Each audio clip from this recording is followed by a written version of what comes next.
From the PEP Radio Newsroom, this is the Evening News Blast. LGBTQ Nation is reporting transgender service members who have refused to voluntarily leave the military in the wake of President Donald Trump's executive order instructing the Department of Defense to ban all trans troops are facing a secretive hearing process that one lawyer describes as, quote, a public humiliation ritual, end quote.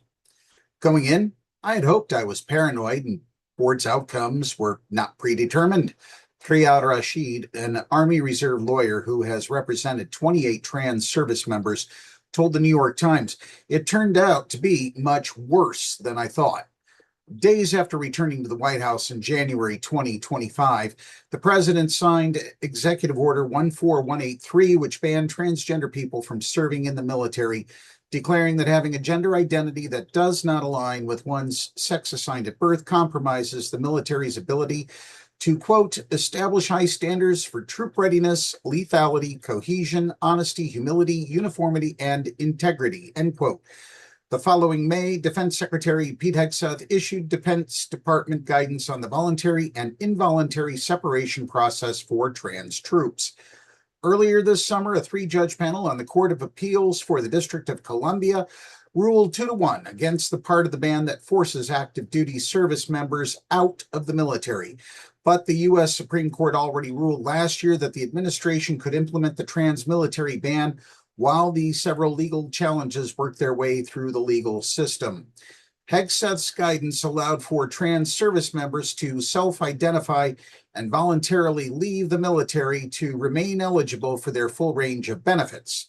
As the Times notes, while many of the more than 4,000 trans service members who were serving opted to leave voluntarily, some chose to stay and fight their cases.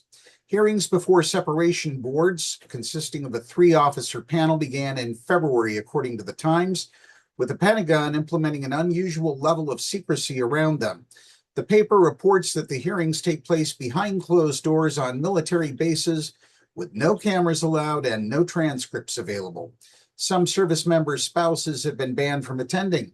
Rashid, who has represented multiple clients at hearings on multiple bases, says at least 6 of the trans service members she's represented have been banned from their own hearings because they refuse to alter their appearance and wear a uniform that aligns with their sex assigned at birth.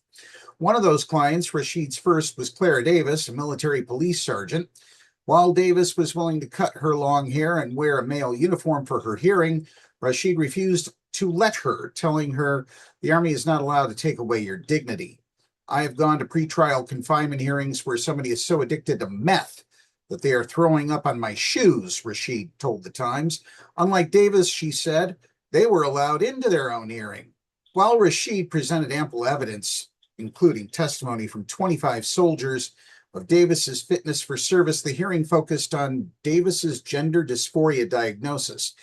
Per Hegseth's DoD guidance, service members with the current diagnosis or history of or exhibiting symptoms consistent with gender dysphoria are no longer eligible for military service. According to Rashid, Davis never experienced gender dysphoria, sought a diagnosis as it was a requirement for trans troops to receive hormone therapy and transition.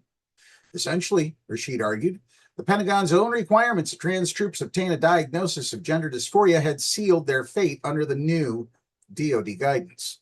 The board concluded that Davis should be removed from service. The same scenario played out in the case of Major Kara Corcoran. And with Rashid's most recent client, Army Captain Kai Pros, while the board's decisions to remove them from service hinging on their diagnoses as well. Of the 28 clients Rashid has represented, only one has been allowed to remain in service. People need to know that this whole thing is cruelty, Corcoran, who also serves as the executive director of Sparta Pride, a trans-military advocacy nonprofit, told the Times was intentionally designed to hurt us. That's a news blast at this hour. PEP Radio is available on the Live 365 app, the homepage at paequality.com, Roku, Alexa, and wherever you find streaming radio. Up next, we have the Meadville area weather forecast here on PEP Radio.